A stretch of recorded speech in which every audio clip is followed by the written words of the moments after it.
Merci de visionner cette vidéo de Zakir Naik traduite en français par notre chaîne Sakinadine. Nous vous souhaitons un bon visionnage. Auparavant, les scientifiques pensaient que la lumière de la Lune était sa propre lumière. Mais le Coran dit dans la sourate, le discernement au chapitre 25, verset 61, « Béni soit celui, c'est-à-dire Allah, qui a placé les constellations dans le ciel et y a placé un soleil comme une lampe ayant sa propre lumière et une lune ayant une lumière empruntée. » Le mot arabe utilisé pour le soleil dans le Coran est Shams, et sa lumière est toujours décrite comme siraj, ce qui signifie une torche ayant sa propre lumière, une lampe flamboyante ou une splendeur éclatante. La lumière du soleil, décrite par wahaj, siraj ou dia, est toujours décrite comme une lumière propre. Le mot arabe pour la lune est kamar, et sa lumière est décrite comme munir ou nour, ce qui signifie une lumière empruntée ou réfléchie. Il n'y a pas un seul endroit dans le Coran où la lumière de la lune est décrite comme étant sa propre lumière. Le mot arabe pour étoile est najm, et sa lumière est décrite comme taqib, ce qui signifie que la lumière, par le temps, elle atteint la terre, elle perd sa luminosité, comme une lumière perçante. Cette lumière vive, lorsqu'elle nous parvient, s'affaiblit ou s'éteint.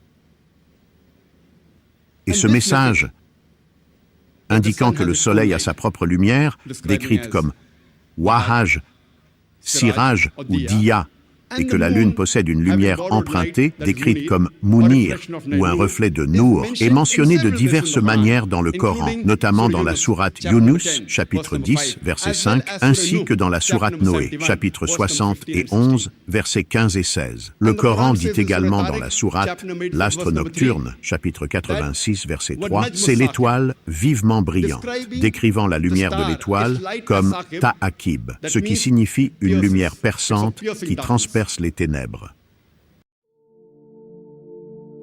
Le soleil, décrit dans le Coran comme siraj, une lampe ardente, ou diya, produit sa propre lumière. Il s'agit d'un fait scientifique établi. Contrairement à cela, la lune est mentionnée comme ayant une lumière empruntée, qualifiée de munir ou nour. Cela signifie que la lune ne produit pas de lumière, mais réfléchit celle du soleil. Cette distinction a été faite il y a plus de 1400 ans dans le Coran, bien avant que la science moderne ne le confirme. Les étoiles sont décrites dans le Coran avec le terme sakeb, indiquant une lumière perçante.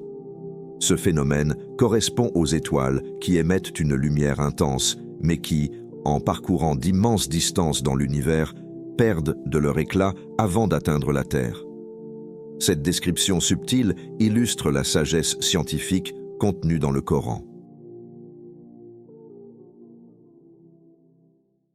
Si vous avez visionné cette vidéo jusqu'au bout, merci de la partager si elle vous a plu afin de nous aider à la transmettre au plus grand nombre. N'hésitez pas aussi à commenter si besoin. Cela nous intéresse d'avoir vos impressions ou avis. N'hésitez pas à parcourir notre chaîne afin de voir les différentes vidéos que l'on propose. Nous vous proposons des vidéos de Zakir Naik en français, mais aussi des vidéos animées sur des sagesses du Coran pour les petits et les grands. Vous pouvez également parcourir les différents onglets, afin de retrouver vos contenus préférés sous forme de playlist. Si vous souhaitez nous soutenir davantage et récompenser notre travail, vous pouvez rejoindre l'un de nos programmes membres pour profiter d'avantages exclusifs. Vous pouvez aussi faire un don ponctuel via les Super Thanks, accessibles dans le menu de chaque vidéo, en choisissant la somme qui vous convient, sans abonnement ni engagement. Merci pour votre soutien.